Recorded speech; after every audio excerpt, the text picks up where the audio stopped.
Hello दोस्तों, एक बार फिर से स्वागत है आपका एक बहुत ही शानदार वीडियो के अंदर।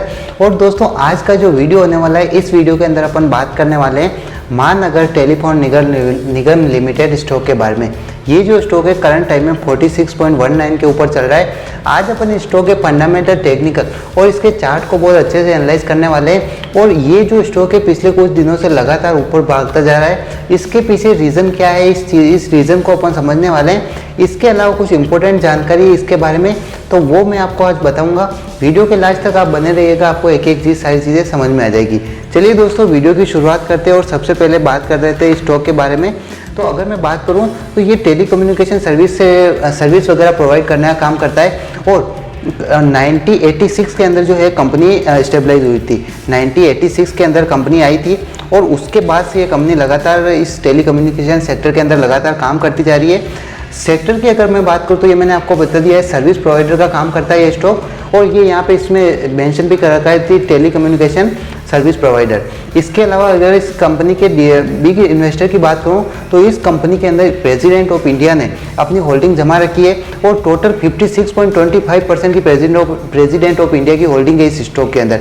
चलिए इस स्टॉक के बारे में कुछ और जानकारी अपन प्राप्त कर लेते हैं। यहाँ पे अगर इस कंपनी की करंट टाइम में प्राइस की बात करूँ मैं, तो वो प्राइस मैंने आपको ऑलरेडी बता चुका हूँ, लेकिन फिर भी ओपन प्राइस 42.50 के ऊपर चल रही है। ये जो स्टॉक है दोस्तों अपने ऑल टाइम के हाई से बहुत दूर चल रहा है अभी, क्योंकि इसने अपना ऑल टाइम का हाई जो लगाया था 387 के आसपास इस कंपनी की हाई प्राइस गई थी।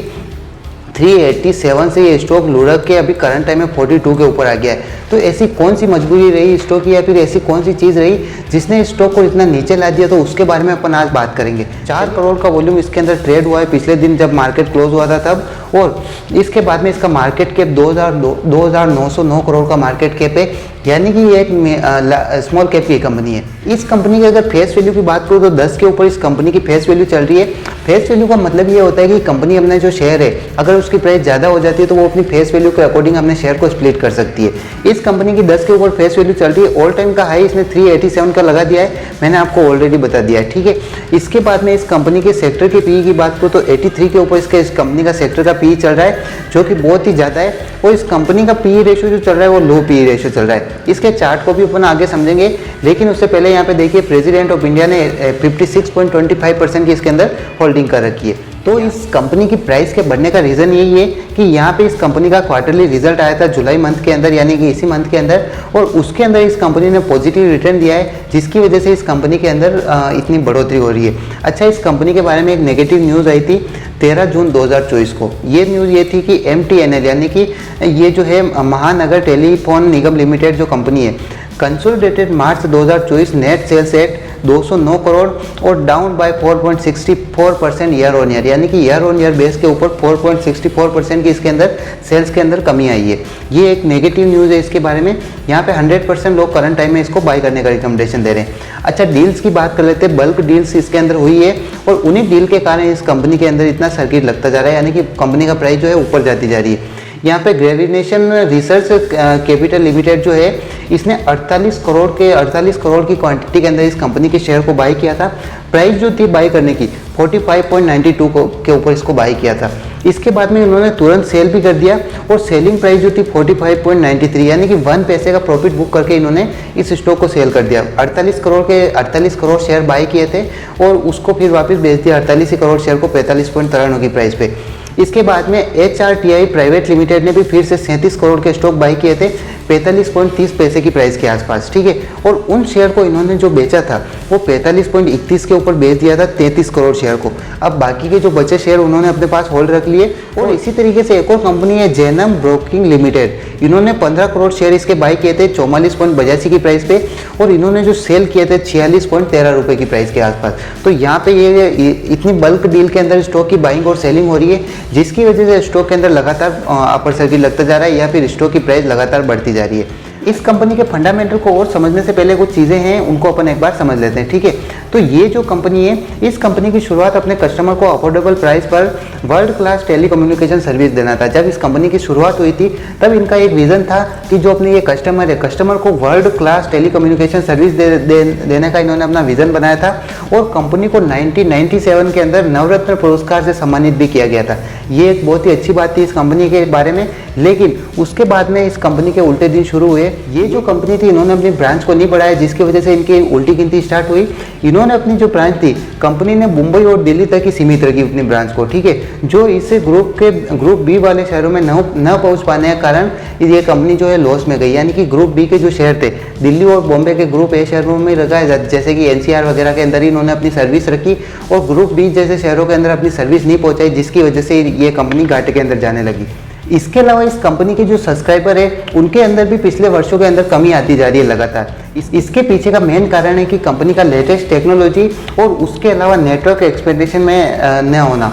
यानी कि जो लेटेस्ट टेक्नोलॉजी आ रही है उसके अंदर ये कंपनी बिल्कुल इन्वॉल्व नहीं हो रही है।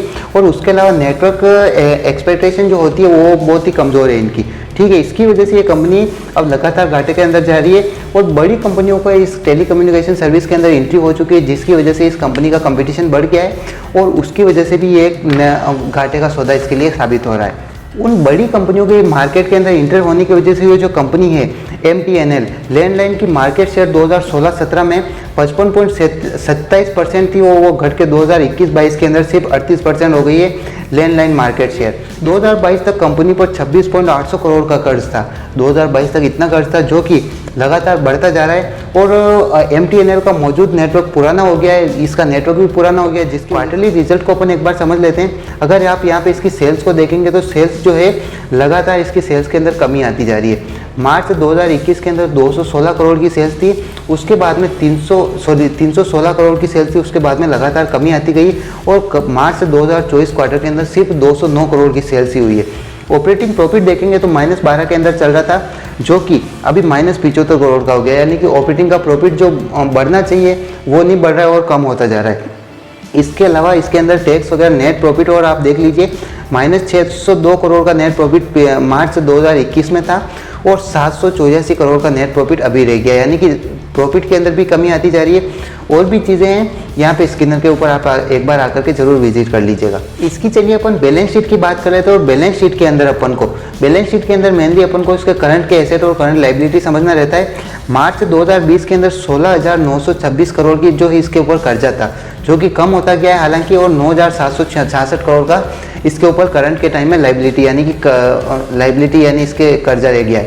अब करंट के एसेट की अगर मैं बात करूं तो एसेट जो होते हैं बेसिकली लाइबिलिटी के कंपैरिजन में जो है ज़्यादा होना चाहिए, लेकिन इस कंपनी के कंपैरिजन में उल्टा चल रहा है। यहाँ पे इसके जो करंट एसेट चल रहे हैं करंट टाइम में 5,390 करोड़ के एसेट है और लाइबिलिटी इसके अंदर ज़्यादा चल रही है, जिसकी वजह से भी अपने लिए एक नेगेटिव बात हो जाती है कि कंपनी के ऊपर कर्जा ज़्यादा है उसके एसेट के कंपेरिजन में। अब यहाँ पे अगर आप इसके शेयर होल्डिंग पैटर्न को अगर आप देखेंगे तो ये बहुत इंटरेस्टिंग चीज़ आपको नजर आएगी।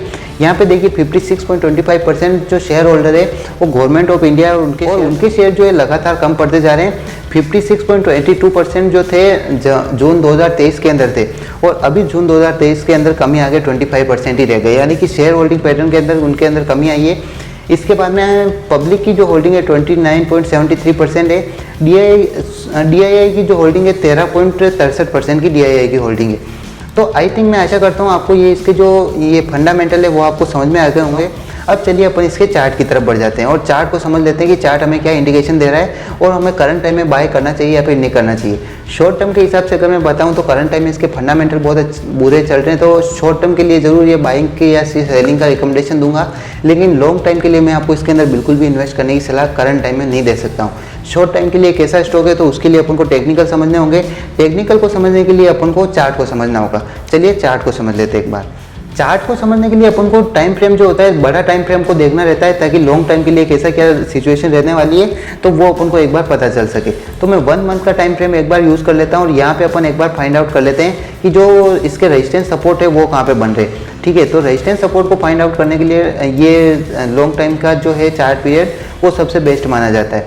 तो यहाँ पे अगर आप इसके रेजिस्टेंस को देखेंगे तो मुझे कुछ इस जगह पे इसका सपोर्ट बनता हुआ नजर आ रहा है। ये वाला जो ब्लू कलर की लाइन बनी है ये सपोर्ट बनती हुई नजर आ रही है। हालांकि यहाँ पे आपको दिख भी रहा होगा कि जो प्राइस थी डब्ल्यू पैटर्न बनाते हुए प्राइस फिर ऊपर बढ़ी और उसके बाद में लगातार प्राइस जो है ऊपर बढ़ती जा रही है। लेकिन करंट टाइम में कैसी क्या सिचुएशन है वो सबसे ज़्यादा इंपॉर्टेंट रहता है, तो उसको अपन एक बार देख लेते हैं। तो लॉन्ग टाइम के लिए मैंने आपको सपोर्ट बता दिया है कि इस जगह सपोर्ट बन रहा है, उससे पहले भी सपोर्ट बन रहा है, हालांकि चलिए उसको भी मैं एक बार ड्रॉ कर देता हूँ।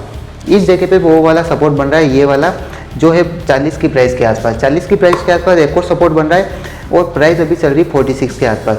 स्ट्रॉन्ग सा सपोर्ट है 40 वाला, इसको आपको ध्यान में रख के चलना है। और चलिए अब इसको अपन वीकली टाइम फ्रेम के ऊपर इस चार्ट को ओपन कर लेते हैं। तो आप अगर यहाँ पे इसके वीकली टाइम फ्रेम के ऊपर देखेंगे तो करंट टाइम में इस प्राइस के आसपास ये अपना रेजिस्टेंस बनाता हुआ नजर आ रहा है। ये प्राइस कुछ इस जगह 52 के आसपास चल रही है। तो मुझे ऐसा लग रहा है कि ये जो प्राइस है 46 से 52 तक जाने की पूरी कोशिश करेगी। उसके बाद में अगर 52 को अगर तोड़ देती है तो उसके बाद में प्राइस और ऊपर जा सकती है।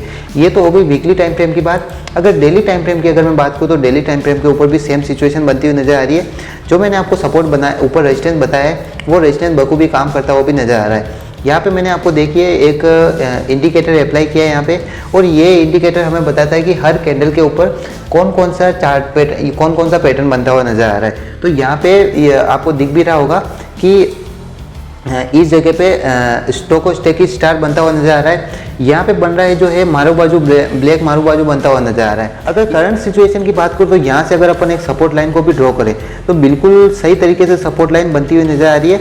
और ये जो लाइन है करंट टाइम में बहुत ही ज़्यादा, वो मैंने आपको बताया था कि 2-3 कंपनियां थी जिन्होंने बहुत ज़्यादा मात्रा के अंदर इसके अंदर बाइंग की थी, जिसकी वजह से यहाँ पे आप देख सकते हैं कितनी बड़ी ग्रीन कलर की कैंडल बनी थी और उसी कैंडल की वजह से जो था स्टॉक इतना ऊपर गया था।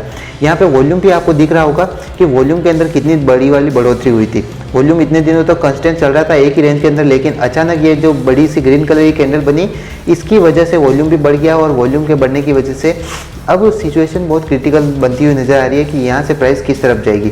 तो अगर यहाँ से अगर मैं बात करूँ तो प्राइस अगर इस रेंज को अगर तोड़ के ऊपर निकल जाती है, यानी कि सपोज कीजिए कल के दिन मार्केट ओपन होता है और ये कैंडल इसको तोड़ के ऊपर निकल जाती है, तो यहाँ से जब आप एंट्री करेंगे तो आपका टारगेट जो होगा 52 के आसपास तो आराम से जाने की कोशिश करेगा। चलिए मनी कंट्रोल के द्वारा कौन कौन से ये जो टेक्निकल बता रखे हैं उनके बारे में बात कर लेते हैं। मनी कंट्रोल के अंदर मूविंग एवरेज जो है बुलिश चल रहा है अभी, दूसरे इंडिकेटर RSI बुलिश बता रहा है, MACD जो है वो भी बुलिश चल रहा है। इसके अलावा कुछ और इंडिकेटर की बात करूँ मैं, स्टोको स्टेकी है वो बेरिश बता रहा है, ROC बेरिश है, इसके अलावा कुछ न्यूट्रल और कुछ बेरिश बता रहे हैं। यहाँ पे अगर आप मूविंग एवरेज को अलग अलग टाइम फ्रेम पे देखेंगे तो वो बुलिश साइन ही देते हुए नजर आ रहे हैं। अब मनी कंट्रोल के द्वारा जो रेजिस्टेंस सपोर्ट बता रखे, फर्स्ट वाला रेजिस्टेंस 43 पॉइंट के ऊपर बता रखा है, जो कि 43 का रेजिस्टेंस ऑलरेडी ब्रेक हो चुका है। तो ये रेजिस्टेंस बहुत पुराने हो चुके हैं और सपोर्ट भी बहुत पुराने हो चुके हैं। तो मैं करंट टाइम में अगर चार्ट के ऊपर चल के आपको रेजिस्टेंस और सपोर्ट बताऊँ आपको, तो जो 40 का सपोर्ट है वो बहुत इंपॉर्टेंट सपोर्ट है, उसको आपको ध्यान में रखना है।